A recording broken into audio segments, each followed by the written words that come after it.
Thank you for watching The Guy Dawson Show at the World Center of Broadcast Media, WCOBM.com. We come to you live every Thursday on this channel, and we come to you on other platforms too. Yes. How else can people watch our show? Absolutely. You can always watch us on Facebook, on YouTube. We're constantly updating Instagram. But in terms of actually watching the show, if you catch us live on WCOBM.com every Thursday at 2 p.m. Pacific Standard Time, that's fantastic, and we appreciate your support. But you can also watch our shows. You can actually binge watch The Guy Dawson Show. Yes, you can. And this is the funny thing. We were just having a conversation with Anna from the previous interview. She was saying that she couldn't go to bed because she was watching more interviews. Oh, ours? We were keeping somebody up late at night. Yes. It was 2 o'clock in the morning. She's like, I gotta go to bed, but I want to hear what they're gonna ask next.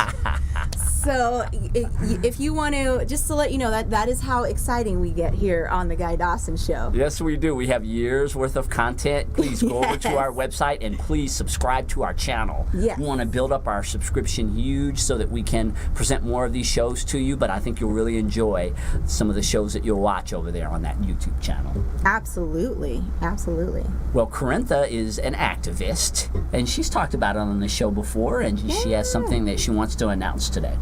Absolutely. I feel like I have a lot to talk about today. So Okay. when you said, oh, we don't have an interview for the next segment, I was like, oh, wait a minute, I have stuff. I have very important things to talk about. The floor is yours, Corintha.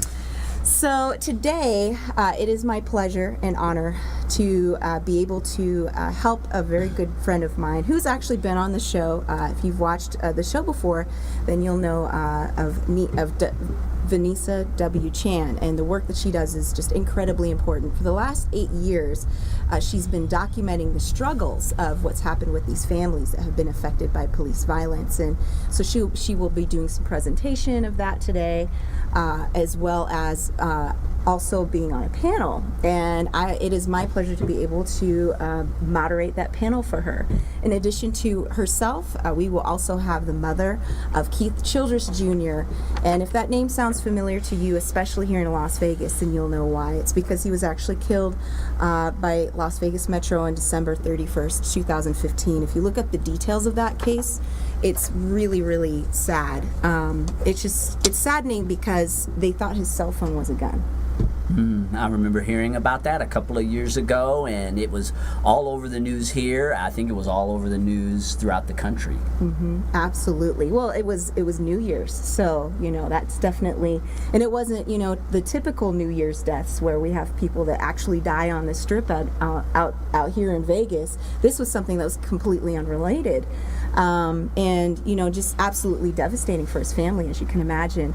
And so she will be there also. So this event is actually taking place today at UNLV. At they call it the Hustle's House, or the Center for Social Justice, and it's from 5 to 8 p.m. today. If you can come, that would be amazing.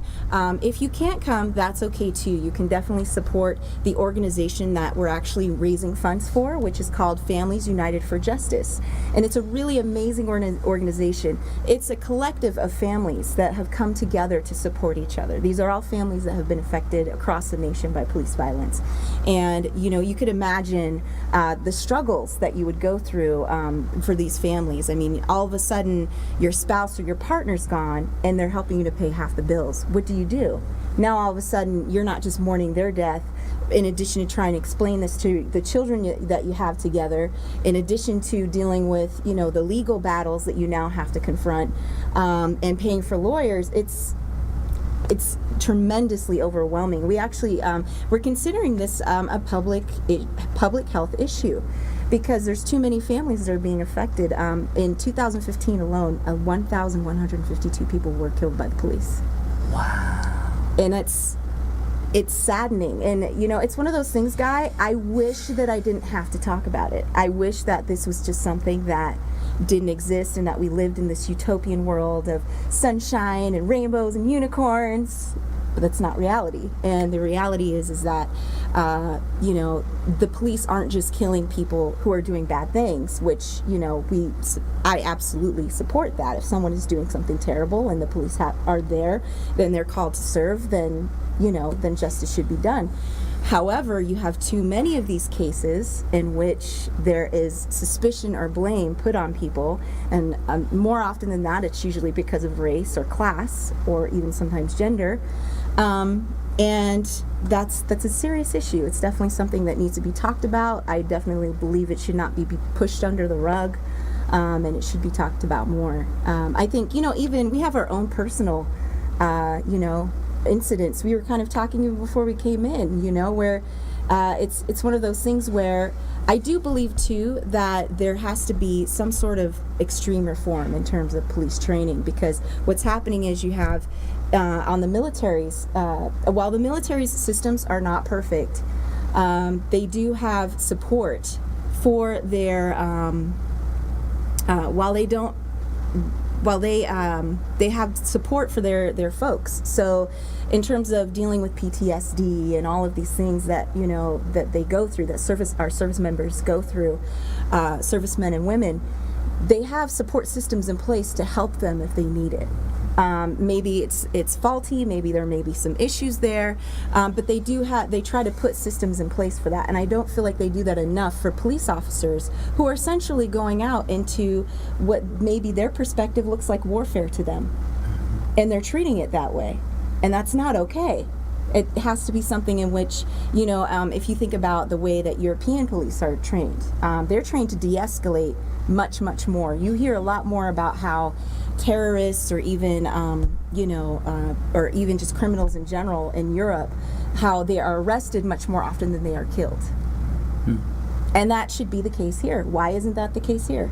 And I think a lot of it has to do with the systems that have been put in place for a very long time, that, we have a system that has been grounded in and founded with all kinds of problematic issues. One of the big ones, of course, being slavery. And then once slavery was ended, we had Jim Crow. And, all of a sudden, all these African Americans are free now to vote and own their own businesses. And that was seen as threatening. And, and now all of a sudden, they're African Americans are demonized and seen as some people you should be fearful of. And I don't feel like that's gone away, and people don't talk about it. It's very generational. Yes. You know what, I think of the way that the 60s were in terms of the police brutality. The 60s, you think of in minority communities, African American communities, you had this brutality that was related to segregation and the things that you would see at that time. And then, of course, there's always that aspect of our society. It's just sometimes it gets highlighted a lot more. Definitely. So then we had in the early 90s, then the whole thing with police brutality with the LAPD. I mean, I'm from LA.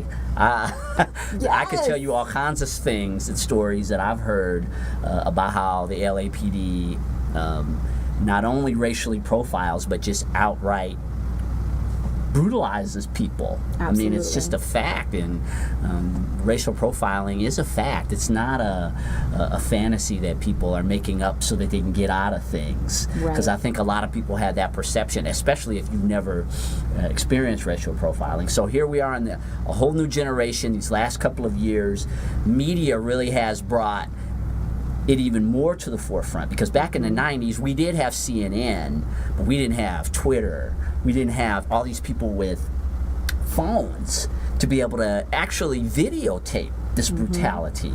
And I think that just escalates everything, because everything is transmitted so quickly in this new generation. It's not that I don't think police brutality has gotten any worse. In my opinion, it's just it's not really sensationalized. It kind of is, though, because they pick and choose the cases that they want to highlight based on certain aspects of it. So, because this happened on New Year's in Las Vegas, that's sensational. We're going to promote that. But other cases that happen on, we have lots of cases of police violence that are never talked about for that reason, because it's not going to bring the high ratings. Yeah, and for a lot of people in communities, particularly, it seems to be minority communities or low-income communities, they don't feel they have a partnership with police. Right. They just see the police as a force that's sent in to oppress them, not to support their rights and this is just something that really I've been having a lot of trouble with. and it's not really so much on the police brutality side, but it's on it's a city like Chicago. Let's take for instance. Oh, yes. Chicago had the most murders of any city, I think, in the history of America in 2016. I think it was 478 murders happened in the city of Chicago in 1 year. It was more than New York and LA combined. Can you imagine? And there were that many people lost their lives in 1 year in Chicago. Mm-hmm. And so you've got people in those communities, they feel like they're hostages in their communities just because they, for whatever reasons, economic, whatever it was, we don't choose how we end up on this planet. You play with the hand you're dealt. So you could be born in the ghetto, you could be born in Beverly Hills. It's not like you have any say on where you are born. So you have this this feeling amongst a lot of people, I think, that their rights aren't being protected. Right. That the rules that apply to some people just don't apply to them, mm-hmm. and then it's just, and like you said, I think it's the dehumanization mm-hmm.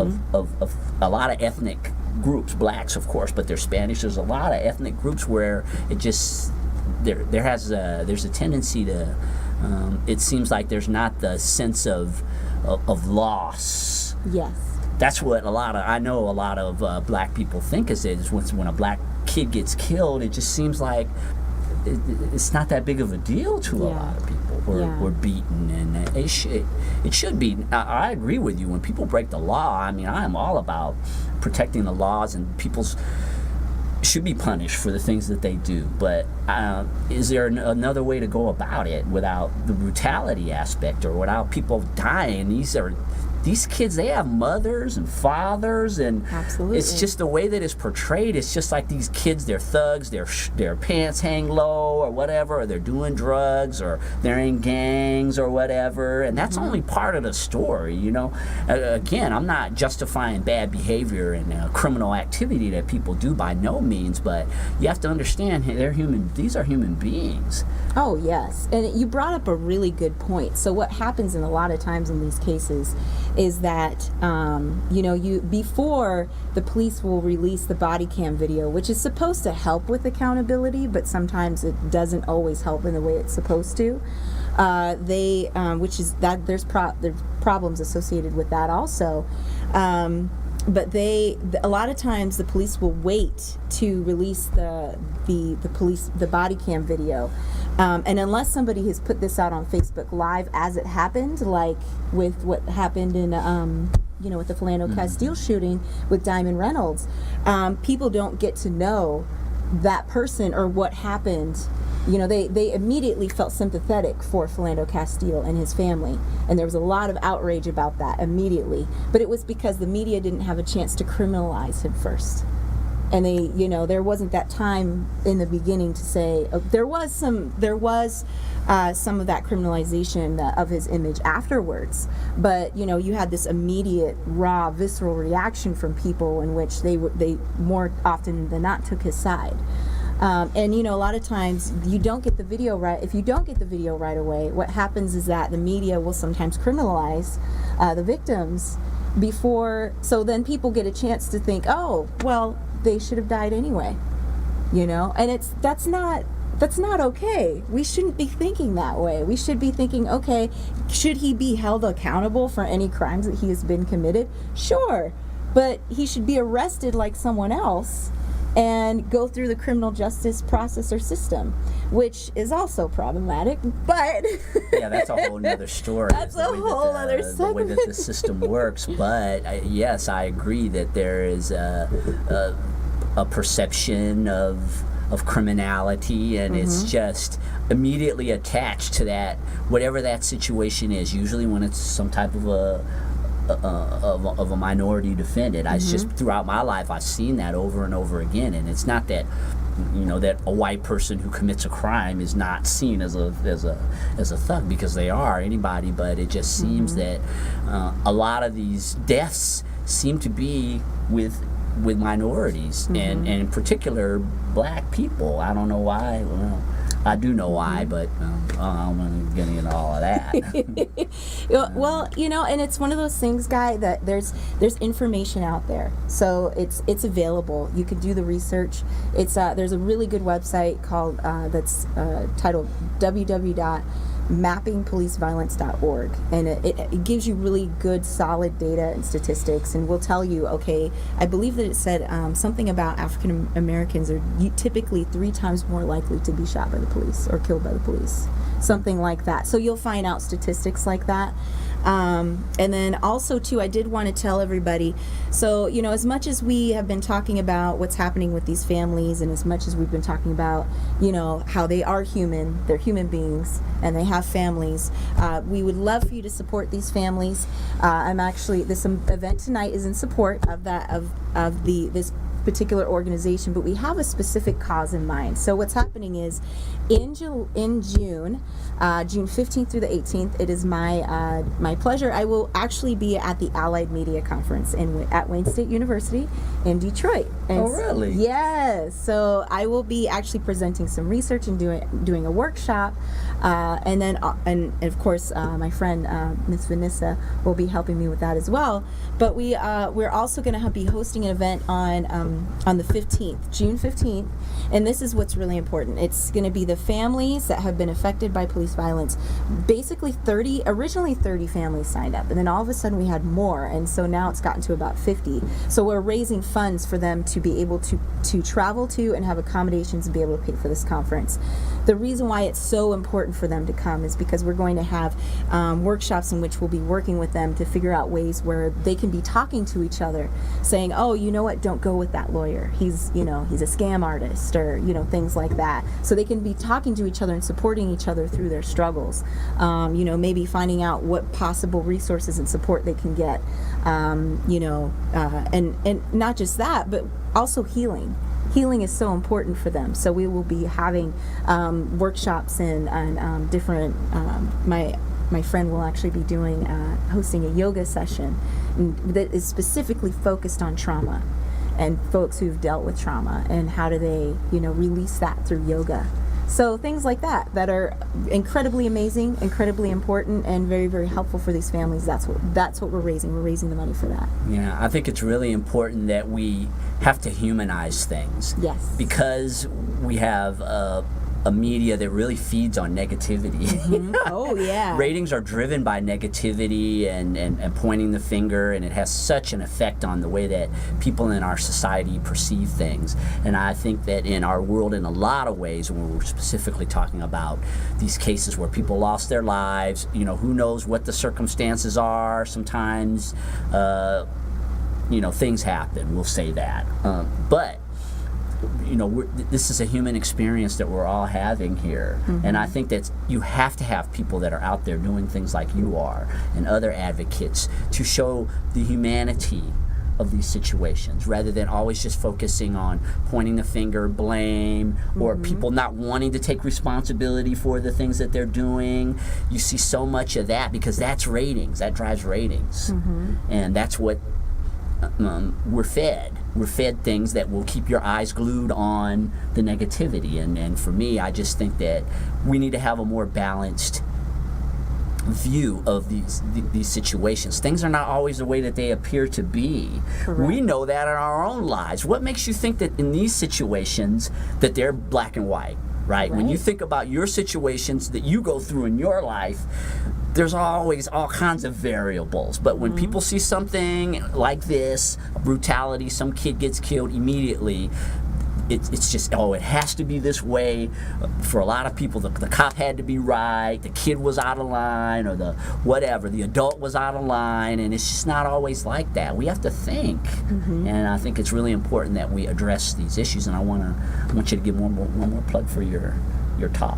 Absolutely. So tonight at UNLV from 5 to 8, we'll be at the Hossel's House or Hossel's House. It's, if you look up the Center for Social Justice at UNLV, you can find the location there. And if you are interested in donating, we actually have we have a link. It's bit.ly, and then it's /FU4JAMC. That's bit.ly/FU4JAMC. Follow me on Facebook. At my Corintha Turvalon page, and I'm associated, of course, with the Guy Dawson Show, so you can find me easily there. And I'll be doing some live campaigns also, and you can find the link there as well. Hey, thank you, Michael Gallegos, for tuning into the show this week, and thank all of you for tuning in. We always enjoy bringing you interesting information.